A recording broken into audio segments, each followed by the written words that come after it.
Warning. This podcast frequently contains potentially triggering, violent, and graphic content. Listener discretion is highly advised.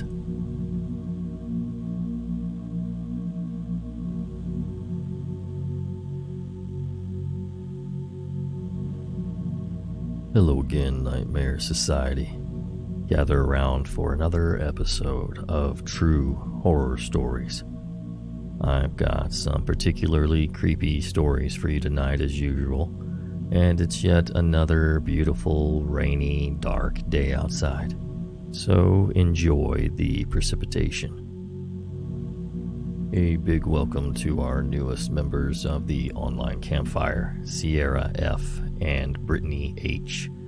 Thanks so much for pitching in to keep the episodes going. We really appreciate the help.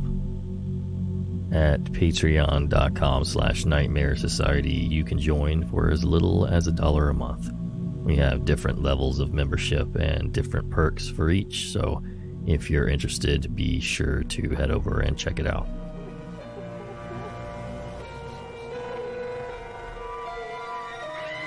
I'd also like to say a big happy birthday to Venus, who actually joined us on Patreon recently. Happy birthday, Venus, from your boyfriend, Adeel, as well as the whole Nightmare Society.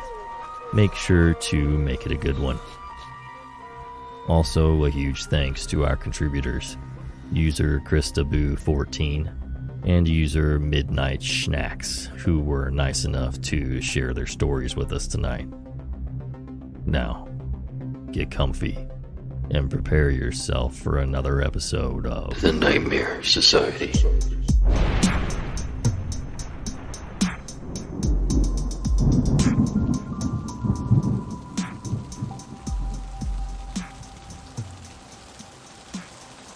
When I was 14 years old, I was asked to babysit my 3 younger cousins, age 8, 4, and 1.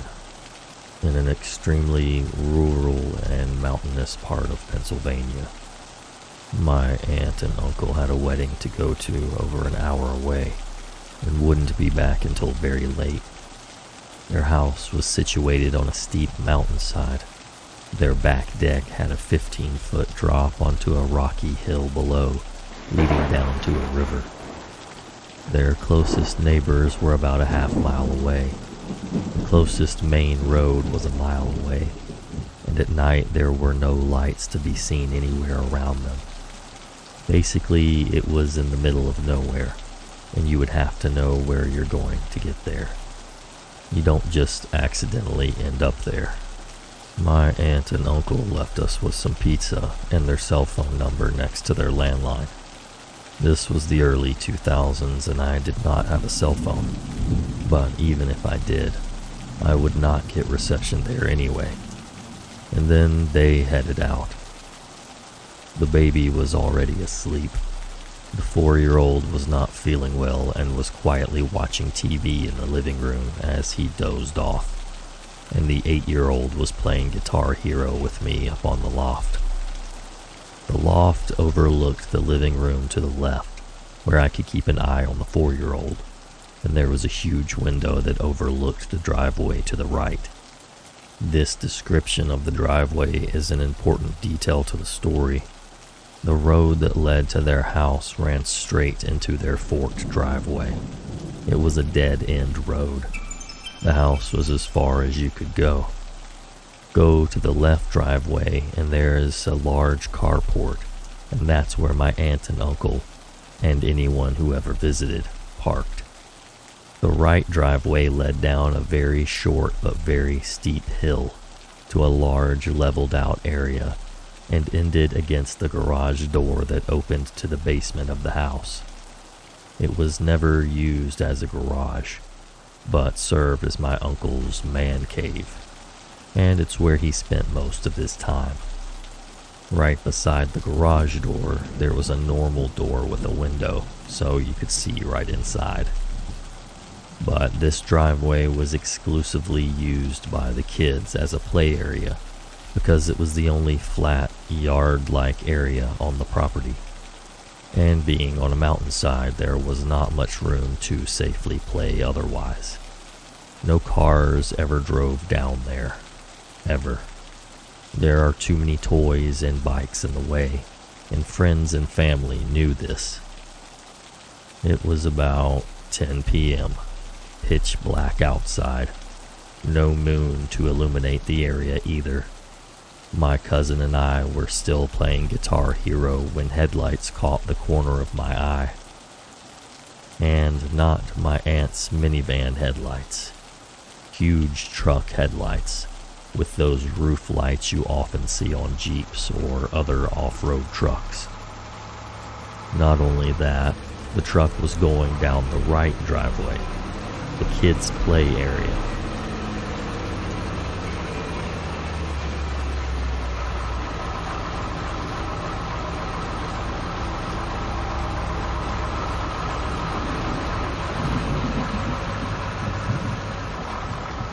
This was not my aunt and uncle, and this was not anyone they knew. Panic and dread filled my body. I was a small teenage girl, alone in an isolated house, on a mountain at night, with 3 children in my care. In a terrified voice, I asked my cousin, "Who is that? Jake, do you know whose truck that is?" And then he looked panicked. He said he had never seen that truck before. I quickly ushered him downstairs, still unsure what to do, but the 2 little ones were sleeping down there and I wanted to make sure they were safe. I checked on the baby and then grabbed the phone to call 911, and then I started to hear the metal garage door being shaken violently. No one ever opened that garage door. More panic fills me. I hear them try the door beside it, the metal doorknob jiggling. No one was actually knocking. It's not like they were checking to see if my uncle was down there. Plus, the lights were out. It was dark down there. They knew no one was down there. They were definitely breaking in. The door leading to the basement steps was right next to the phone, so I could clearly hear all that was going on. I quickly turned the little lock on the doorknob just in case they did make it into the basement. My heart was practically jumping out of my chest.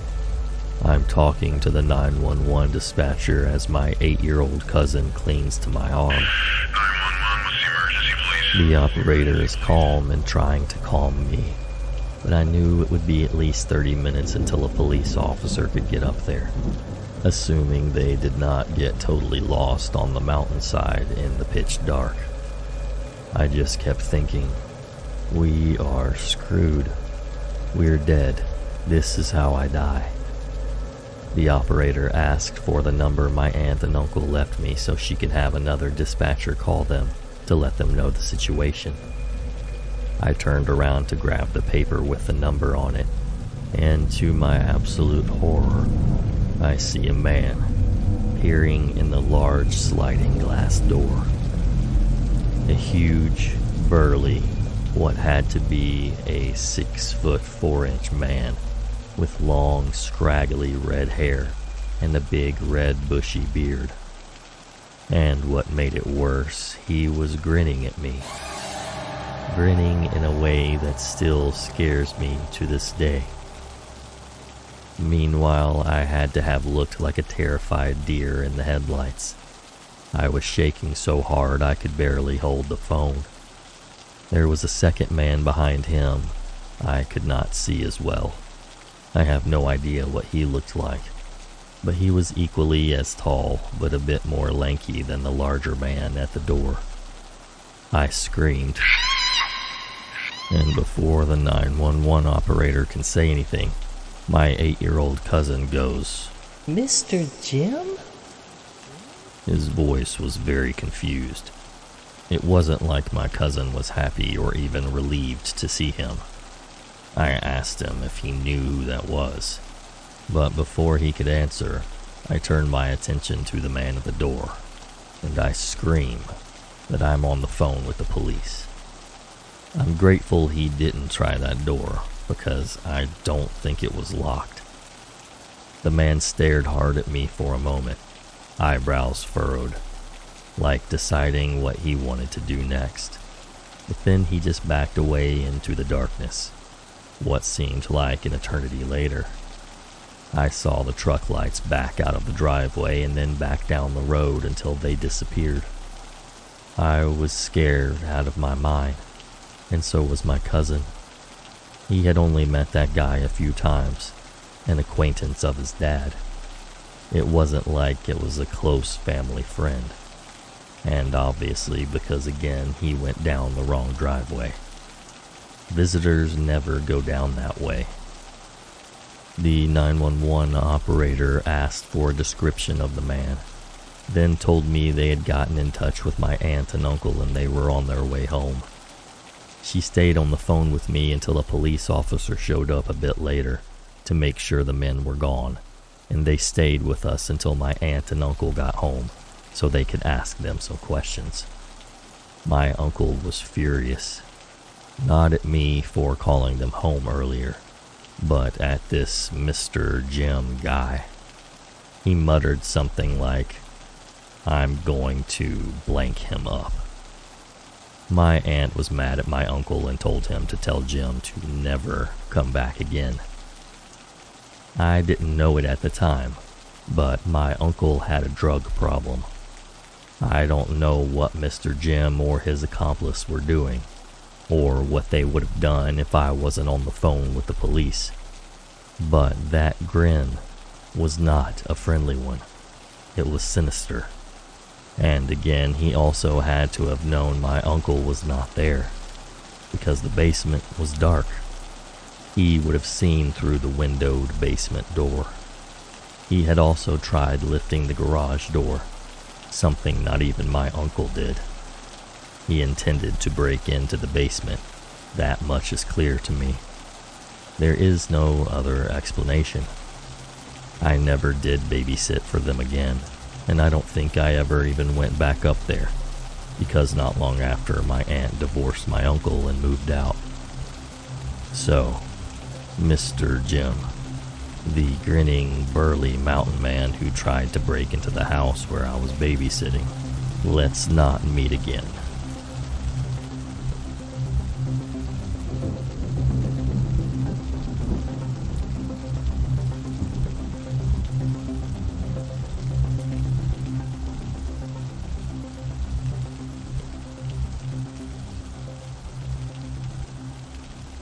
Before I get into the story, there's a few things I need to explain about my country, South Africa. In South Africa, it's normal to have high brick walls with electric gates, electric fences, alarms, etc. The crime here is hectic. It's also pretty normal to have big gardens. My family and I are big animal lovers, so at the time we had 6 dogs, 2 Shar-Peis, 2 German short-haired pointers, and 2 Dachshunds. With that being said, our dogs roam freely in and out of the garden, as it's obviously enclosed. We usually leave the veranda door open during the day for them to do their thing. Another thing about South Africa, it's normal to have a live-in domestic worker, a maid, and a gardener. Like the average family usually does employ them. It's not only for wealthy people, which seems to be a thing in other countries. So for the story, our DW is Ellie, and our gardener is Vince. So this happened in 2007 when I was 9 years old. My brother, 10 years old, and I had just gotten our first cell phones that day. My dad surprised us after work. You may think it's a bit young, but it was for emergencies or to communicate with our parents. Anyway, it's an important piece of info for the story. We don't usually leave our veranda door open at night, due to security reasons. But I remember it being a hot summer night that night. So of course, this night, of all nights, The veranda door was wide open, and the dogs were doing their thing in the garden. My brother and I were in my parents' room setting up our new cell phones, all excited. Ellie's daughter, Anne, who's like an older sister to us, 18 years old, was helping my brother and I. My dad was somewhere in the house and my mom was in the bath. I specifically remember Anne having a comment about how the dogs would not shut up and how annoying it was. That's when I noticed it too. Sure, they'd bark, but it was usually the dachshunds that yapped, and the bigger dogs just chilled. Plus, it would only happen for a few minutes, then they would get over it. Something was different that night though, as even the bigger dogs were barking nonstop. My dad appeared in his room and mentioned to us that he noticed the dogs' incessant barking, and he was going to check if everything was okay. No alarm bells went off in my head, and I don't believe my dad thought anything was amiss either, because my brother asked to investigate with him, and my dad agreed. I was obviously too engrossed in my new Sony Ericsson. My dad ventured out to our garden with my brother in tow. When my dad had noticed the dogs were all grouped, growling and going nuts at a dark corner behind our in-the-ground swimming pool. The best way I can describe it is our garden beyond our pool hits like a slight decline. We have a few steps leading down the hill to the bottom end of our garden. We usually have a lamp that lights up, but my dad noticed that the lamp seemed to be off, which confused him because he could have sworn it worked the other night. Either way, my dad said he got this gut-wrenching feeling because of this and because of how out of character the dogs were acting. He called after them. They would usually come running, but tonight they seemed to just look at him and then turn back around, continuing to go crazy at the dark corner down the steps.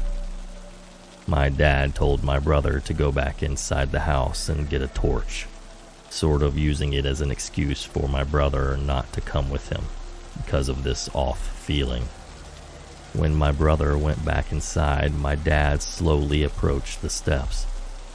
He noticed how the dogs seemed to be snapping at whatever it was, hiding just out of view in the darkness. As he got to the steps, he noticed the lamp was smashed. Confused, he inched to the steps, and as he put two and two together, it was too late. My dad, being an ex-veteran and an avid hunter, felt something cold against his temple, and immediately knew that it was a gun. Out of the darkness stepped 4 other men in balaclavas, all armed. Shocked, he stood frozen on the steps. The man holding the gun to his head was instantly aggressive and asked him where my brother was. That he saw my dad come out with my brother, but my brother went back in the house. Why? My dad said something came over him, and before he knew what he was saying, he responded with, "He went inside to press the panic button." As he said it, he saw how all of these guys started to panic. They started speaking in an African language called Zulu, assuming my dad could not understand. It's not common for white people in Africa to speak it. But my dad had actually grown up on a farm where he learned it fluently because of the workers. The aggressive guy holding the gun said in Zulu, "The cops will be here any minute. Let's just kill this guy, grab what we can get, and go." The others seemed apprehensive, and a smaller guy seemed really on edge and continued to say how he cannot go back to jail again, and they need to get the heck out of there before the cops show, which would be any minute. He was still panicking. My dad then fed on this guy's fear. My dad then interrupted them, speaking English, pretending not to understand what they're saying, and said that we usually have armed response vehicles that drove in our area, And since my brother pushed the panic button so long ago, they'll probably be here any second. And that did it. My dad watched as their plan unraveled before them. The smaller, scared guy started freaking out all of the other guys, saying that they needed to leave ASAP, or else they would be caught. He seemed to make the others more nervous and lose confidence until they started full-on bickering amongst themselves, their plan slowly turning to crap, as the third guy had put it. The aggressive one pointing the gun to my dad's head slowly lowered it as they started fighting, losing focus on my dad and shifting focus to his crew. My dad then used this as an opportunity to slowly back up the steps and turn to dart to the house. As luck would have it, as my dad ran to the veranda door, my oblivious brother was heading out with a torch. My dad scooped him up under his arm mid-run and sprinted in the house, not even closing the door behind him. Silly, I know, but I think he just wanted to get my brother inside as quick as possible without even thinking. Anne and I were obviously also oblivious to everything when my dad rushed through the bedroom door, slammed it shut, and told us to go upstairs into the attic. There's 5 guys outside with guns. They're here to hurt us. Get upstairs now. My heart sank. I remember my body automatically responding and me sprinting to the stairs with Anne right behind. My mom ran out of the bathroom in a towel not too far behind. We sat there in the darkness in silence. I swear you could hear a pin drop. I think we were all just waiting to hear something below us in the rooms. My mom cursed, saying she didn't have a phone, and neither did my dad. But in my hand was a brand new Sony Ericsson. No better emergency to use it than now, right? My mom dials the police, and I kid you not, they asked where we lived. We explained, and they told us it was not their jurisdiction. Sorry. Click. The line goes dead. We're now not only crapping ourselves, but we're flabbergasted too. My mom starts cursing like a sailor again, and that's when my dad realizes, crap, I didn't close the veranda door. And what about Ellie and Vince, who are in their rooms, blissfully unaware of the danger they're in? He gets his firearm from the safe in the attic and tells us that whatever we hear, not to come downstairs, to stay hidden no matter what. Now I'm sobbing, begging my dad not to leave us, but he tells us he has to go get Ellie and Vince before something bad happens to them. Now there's even more tears as reality hits that there's 2 other people still in danger. Anne, understandably, is in hysterics because she's also fearing for her mom downstairs. My dad disappears and the air is thick with tension. We can still hear the dogs going crazy, indicating that those men were still on our property. My mom then calls another number, the armed security that drives around the area, and they say they'll be over in about 10 to 15 minutes. They say to wait and stay hidden until they ring our doorbell at the gate. We all wait in silence, fearing that we'll hear a gunshot or anything indicating these men are in our house. But there was just silence. The only sound was the dog's barks outside. After what seemed like hours, but most likely a couple of minutes, we started hearing stomping coming from the stairs, and my heart rate quickened. I remember shutting my eyes and praying that it was my dad with Ellie and Vince. Luckily, it was. We all hid for a while. No one dared to speak. The dogs seemed to have calmed down considerably, but were still barking every now and then. The gate intercom rang, and my dad told us to wait while he checked if it was the security company, and sure enough it was. He opened up and the nightmare was over. I remember standing up, and my knees buckling from the adrenaline my body endured. The armed security somehow notified the right police. and everyone investigated the garden. They found that there were actually 7 pairs of footprints, and that these guys bent the spikes on our wall and just climbed over. We got an electric fence shortly after. So there must have been 2 other guys hiding in the shadows that my dad had not seen, which is actually creepy in its own right.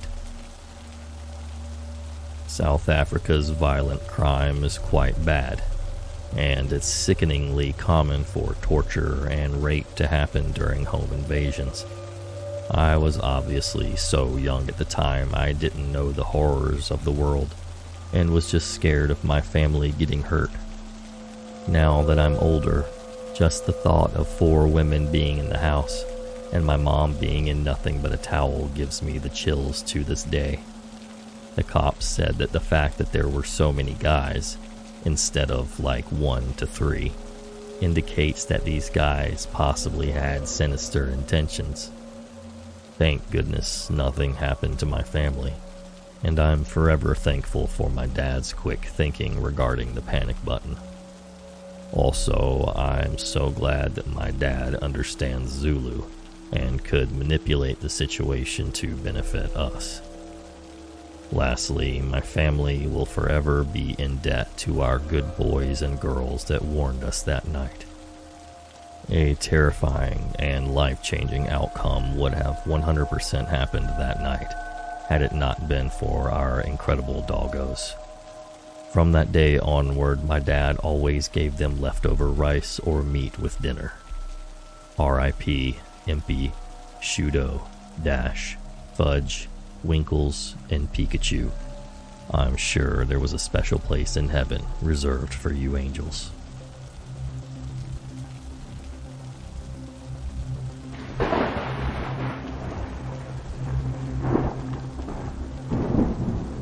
All dogs go to heaven.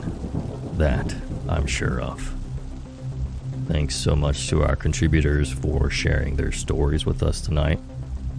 And thanks again to our patrons for keeping this podcast going. If you'd like to contribute and help us continue to make more episodes, feel free to check out patreon.com/Nightmare Society. Be sure to share us with your like-minded family and friends. And until next time. Sweet dreams.